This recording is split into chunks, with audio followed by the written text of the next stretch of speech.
दोस्तों रियासत ड्रामे जी नई अपडेट अची चुकी है जेका तव्हां सां शेयर करण वारा आहियूं। छा रियासत ड्रामे जो टीज़र 1 ऐं 2 अची चुका आहिनि? इहा अपडेट आहे या का ॿी अपडेट आहे?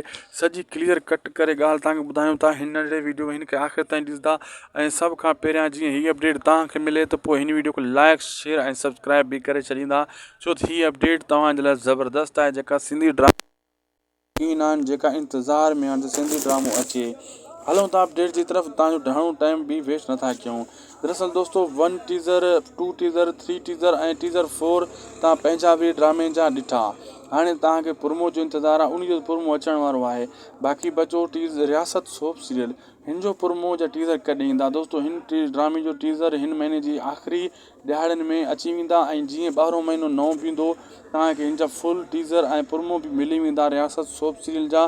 छो त हीअ ऐं पंहिंजा वरी ड्रामो ॿई मुक़ाबले जा ड्रामा आहिनि। ॿई चैनल वारा कोशिश में आहिनि त पहिरियों असां पंहिंजो ड्रामो लॉन्च कयूं, व्यूज़ हासिलु कयूं, व्यूवरशिप हासिलु कयूं, सब्सक्राइबर हासिलु कयूं, उन्हनि जी इहा कोशिशि आहे।